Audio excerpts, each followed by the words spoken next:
प्रेरणादायक कहानियों में आज हम लेकर आए हैं एक सच्ची प्रेरणादायक कहानी जो है पिता का अधिकार। तो इसमें जानेंगे कि पिता का अधिकार क्या होता है। यह एक भावनात्मक कहानी भी है। कहानी को अंत तक जरूर देखिएगा। मैं अपनी पत्नी और बच्चों के साथ चाट के ठेले पर दही बड़े खा रहा था। अचानक ठेले वाले ने अपने 20-22 साल के बेटे को खींचकर थप्पड़ मारा और झुलझुलाते हुए बोला, तुझे कितनी बार समझाया है कि कांजी के पानी वाला कुर्छा दही बड़ों में मत डाला कर। इसका अलग कुर्छा रखा है ना। पिता का यह व्यवहार देखकर मुझे अच्छा नहीं लगा। मैंने कहा, भाई साहब, यह सही बात नहीं है। यहाँ भरी सड़क पर जवान बेटे को थप्पड़ मारना मूर्खता है। मेरी बात सुनकर ठेले वाले की आंखों में आंसू आ गए। वह भरे गले से बोला, क्या करूं साहब, जब यह बार बार गलती करता है तब मुझसे रहा नहीं जाता। एमए कर रहा है फिर भी चूक करता है। शायद अब मैं भी जरा चिड़चिड़ा हो गया हूँ।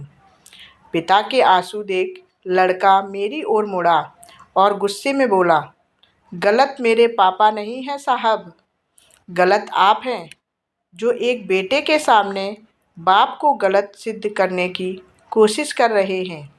यह मेरे पिता हैं, इनका मुझ पर पूरा हक है। ये चाहे मुझे थप्पड़ मारें या डांटें, मुझे कोई शिकायत नहीं। जब मुझे शिकायत नहीं है तो आप क्यों टोक रहे हैं। और सुन लीजिए, बाप कभी गलत नहीं होता, हमेशा औलाद ही गलत होती है। इतना कहकर उसने अपने पिता के आंसू पोंछे और बोला, पापा, खुद को दुखी मत कीजिए। जब आप मुझे थप्पड़ मारते हैं तब मुझे अच्छा लगता है। बुरा तो तब लगता है जब आप कई दिनों तक मुझ पर हाथ नहीं उठाते। तब मुझे लगता है कि शायद अब आपको मेरी फिक्र ही नहीं रही। पत्नी और बच्चे मुझे अजीब नज़रों से देख रहे थे, जैसे मेरी पत्नी आंखों ही आंखों से कह रही हो। अब समझ आया दूसरों के पचड़े में पड़ने का नतीजा। मैंने तुरंत पैसे चुकाए और परिवार को लेकर वहाँ से चल पड़ा।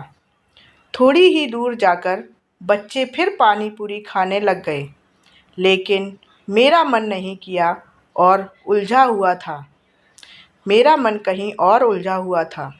उस लड़के के शब्द मेरे भीतर नगाड़ों की तरह गूंज रहे थे और बरसों से बंद पड़े एक दरवाजे को खोल रहे थे। मुझे अपने पापा याद आ रहे थे। 10 साल हो गए थे उनसे मिले हुए। वजह बस इतनी सी थी कि एक दिन पापा ने मेरी पत्नी के सामने मुझे डांट दिया था। मैं नाराज़ होकर बोला, अब मैं बड़ा हो गया हूँ, अब आपकी यह डांट अच्छी नहीं लगती। यह सुनकर पापा गुस्से में अपनी जूती निकाल लाए और चिल्लाते हुए बोले, मुझसे बड़ा हो गया है क्या? बता दूँ तुझे अभी। वह जूती मेरे कान के पास से निकल गई। मैं बच गया था, लेकिन भीतर आग भर गई थी। उसी रात मैंने ठान लिया कि अब इस घर में नहीं रहूँगा। सुबह 4 बजे पत्नी को लेकर मैं चुपके से घर छोड़ आया। माँ बाप, भाई और भाभी सब पीछे रह गए। सब पापा से डरते थे, मगर मैं बोल जाता था। मुझे लगता था कि पापा गलत है, पर आज उस लड़के के शब्द गूंज रहे थे कि बाप कभी गलत नहीं होता, हमेशा औलाद ही गलत होती है। और मेरे भीतर सवाल उठ रहा था कि क्या सचमुच गलती मेरी ही थी। उस रात नींद नहीं आई। पत्नी ने देखा तो बोली, लगता है ठेले वाले लड़के की बात दिल को लग गई है। मैं उदास होकर बोला, हाँ सच है, पापा कभी गलत नहीं होते, उनकी हर बात में हमारा भला छुपा होता है। पत्नी ने प्यार से समझाया, फिर चिंता क्यों, इस बार दिवाली गांव चलते हैं, ससुर जी से मिलना होगा, देखना वे आपको तुरंत माफ़ कर देंगे। अगर गुस्से में फिर एक आधा जूता भी मार दें तो सह लेना, जैसे बचपन में सहा करते थे। सुबह जब गांव पहुंचे तो माँ, भाई, भाभी और भतीजों के चेहरे खिल उठे। 10 साल बाद मैंने घर की देहरी लांगी थी। बैठक में पापा कम्बल ओढ़े सोए हुए थे। मैंने चुपचाप उनके चरण छुए। वे जागे, चश्मा लगाया और मुझे देखा। चेहरे पर वर्षों की नाराजगी थी। फिर बिना कुछ कहे कम्बल से चेहरा ढक लिया। मेरे पाँव वहीं जम गए। बोलने की हिम्मत नहीं थी। मैंने बेटे बिट्टू को पास बुलाया।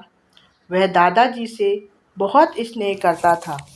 उसने जाकर पापा का कम्बल खींचा और बोला, दादू देखो, पापा आपसे बात करना चाहते हैं। पापा ने पलट कर कहा, अपने बाप से कह दो यहाँ से चला जाए, मुझे इससे कोई बात नहीं करनी। मेरी आंखों में आंसू आ गए। मैं पापा के चरण पकड़कर चुपचाप रो पड़ा। बिट्टू बोला, दादू पापा रो रहे हैं। मैं सिसकते हुए बोला, माफ़ कर दो पापा। बहुत देर बाद समझ आया कि आप सही थे, गलती मेरी थी। पापा शायद इन्हीं शब्दों का इंतज़ार कर रहे थे। झटके से बैठकर बोले, आ बेटा, बहुत दिन हो गए तुझे सीने से लगाए हुए। मन करता था कि सारी नाराज़गी छोड़कर तेरे पास आ जाऊं, मगर तू भी तो पत्थर का बना हुआ था। और फिर हम गले मिले। बरसों का बिछोह मिट गया। लगा जैसे जड़ों से कटे पेड़ को फिर से अपनी मिट्टी मिल गई हो, जैसे बरगद की छाँव में लौट आया हूँ। उस साल की दिवाली सबसे यादगार थी। 10 साल का वनवास खत्म हो गया था। पापा और माँ को मैं अपने साथ शहर ले आया। कुछ ही महीनों में पापा का स्वास्थ्य संभल गया। चेहरे पर पहले जैसी ताजगी लौट आई। सच है, माता पिता ईश्वर स्वरूप होते हैं। उनके बिना जीवन अधूरा है। आपको हमारी ये प्रेरणादायक कहानी कैसी लगी, कमेंट में ज़रूर बताएं और अपने दोस्तों और रिश्तेदारों को शेयर करें। धन्यवाद।